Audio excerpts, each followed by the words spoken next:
Welcome to Nasdaq Trade Talks. I'm your host, Jill Malandrino, global markets reporter at Nasdaq. Joining me at the market site in Times Square, we have Brian Joyce. He's a managing director on Nasdaq's market intelligence desk. We're going to do some chart work today, look at some double bottoms. But first, let's take a look at today's action. A lot of themes in here this week, Brian, mostly focused on the Fed. Yeah, exactly. So we have the Fed meeting coming up in 1 week. So there's a lot of expectations as to, are they going to cut rates? Are they going to stay put?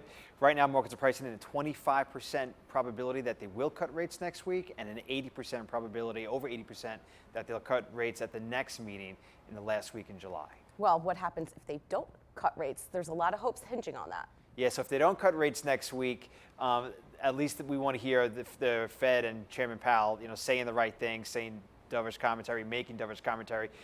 Markets are just a couple of percentage points off the highs. We're off to our best start since the late 90s. So why does the Fed need to cut rates? Well, we have inflation expectations that are falling pretty dramatically. The 10-year break-evens are about 1.86%. The 5-year forward break-evens are around 1.69, or vice versa, I should say. And both are at multi-year lows, the lows seen in 2007, 2018. So that's not typically what you see in a healthy global economy. All right, now the other big story today is crude. We're going to take a look at a couple patterns on the charts here, but since you're a resident technician, we want to learn a little bit more about the pattern itself than the exact chart. What we're looking at today is a double bottom, thanks courtesy of Schwab. Walk us through this with the classic XYZ as the ticker. Certainly. So a double bottom pattern is when you have a downtrend that finds a bottom, and then you see a relief rally come off of it, and then a second move to the downside that retests the lows of the initial bottom made, and those lows hold. Doesn't have to be to the exact penny. It could be within, say, 2-3% of those lows, but in general, a retest of that prior low, and the retest eventually does hold, and then you have to move higher.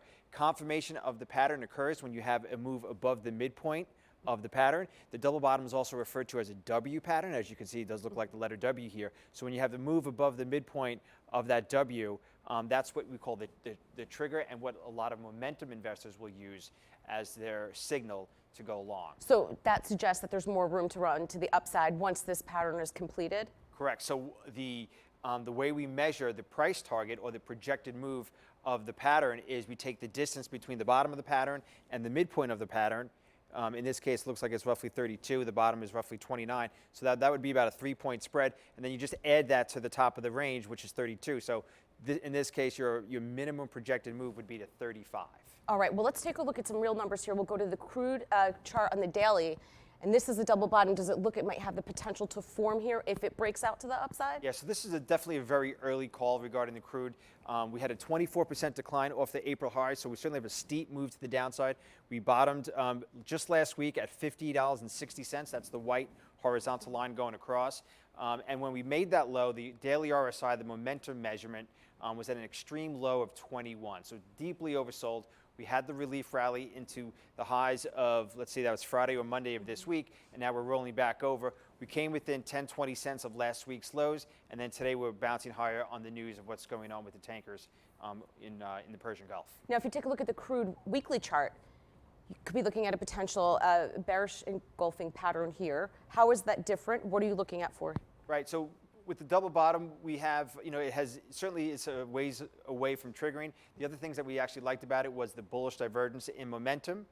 So that was good. Here on the weekly chart, I liked the price action last week. We see we see the minus 24% decline attached to last week's candlestick. Even though we made a new low, we rallied back to close the range at the top of the range. So that's what we refer to as a hammer candlestick pattern. It's a very common bottoming candlestick pattern that we see at extreme lows. But what we want to see is confirmation in the next period. In this case, it's a weekly period.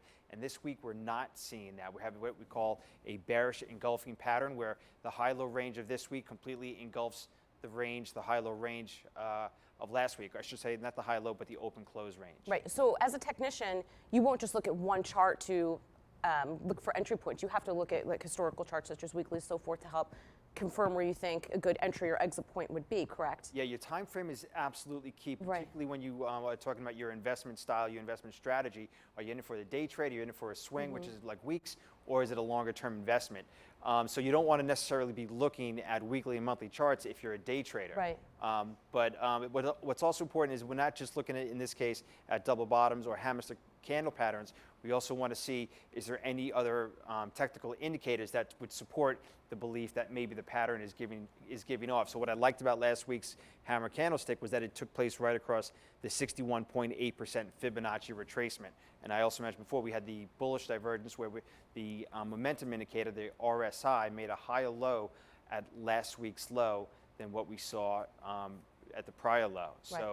So momentum can often lead price. If momentum is already starting to show signs of a higher low, then maybe price is about to do it next. At the end of the day, this week's candlestick does have me concerned, but it wouldn't take much if we could finish out either today or at least the week by tomorrow's close on a positive note. If we gain about 2% from here, this week's candlestick will look very similar to last week's candlestick, another hammer pattern. Right. But we'll just have to wait and see. So as a technician, do you only look at these price movements, or do you incorporate fundamental analysis into your practice as well?